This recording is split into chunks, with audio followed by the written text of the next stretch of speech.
ये कहानी है एक ऐसे लड़के की जिसके सपने तो बड़े थे, लेकिन पैसों की कमी ने उसे हर कदम पर रोका।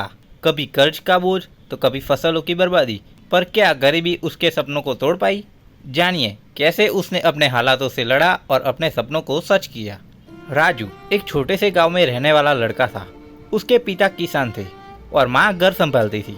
उनकी आमदनी बहुत कम थी, लेकिन फिर भी वो जैसे तैसे गुजारा कर लेते थे।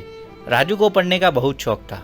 उसके सपने बड़े थे, लेकिन परिवार की माली हालत उसे हमेशा पीछे खींचती रहती थी। एक दिन उसके स्कूल में एक परीक्षा होने वाली थी, जिसमें अच्छे नंबर लाने पर उसे शहर के सबसे अच्छे कॉलेज में स्कॉलरशिप मिल सकती थी। राजू ने दिन रात एक कर दी। किताबें पुरानी थी, पन्ने फटे थे, लेकिन उसके सपने चमकदार थे। उसने सोचा, अगर ये परीक्षा पास कर ली तो हमारे घर की गरीबी दूर हो जाएगी। लेकिन जैसे ही परीक्षा का दिन करीब आया, घर की स्थिति और बिगड़ गई। पिताजी की फसल पूरी तरह से खराब हो गई। कर्ज के बोझ ने उन्हें तोड़कर रख दिया।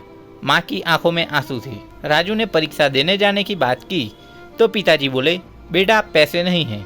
मैं चाहता हूँ कि तुम पढ़ो, बड़े आदमी बनो, लेकिन फिलहाल हम कुछ नहीं कर सकते। राजू ने कुछ नहीं कहा। उसकी आंखें भर आई, लेकिन उसके माँ बाप के सामने आंसू नहीं बहाए। उसने चुपचाप घर के कोने में रखी पुरानी साइकिल निकाली और बिना किसी से कुछ कहे परीक्षा देने शहर की ओर चल पड़ा। रास्ता लंबा था और साइकिल पुरानी, कई बार टूटी, लेकिन वह रुका नहीं।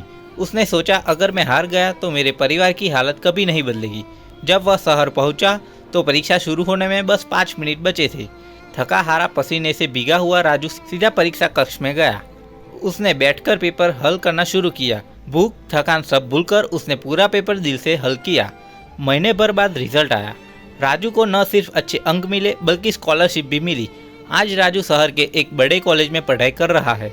उसके पिता का कर्ज भी धीरे धीरे उतर रहा है और माँ की आंखों में अब आंसू नहीं, बल्कि गर्व की चमक है। इस कहानी से सीख ये मिलती है कि पैसा महत्वपूर्ण है, लेकिन सच्ची मेहनत, लगन और हिम्मत से बड़ी कोई दौलत नहीं है। कठिन परिस्थितियाँ जीवन का एक हिस्सा होती है, लेकिन उनसे हार मानने के बजाय हमें उनका सामना करना चाहिए। Thank you so much.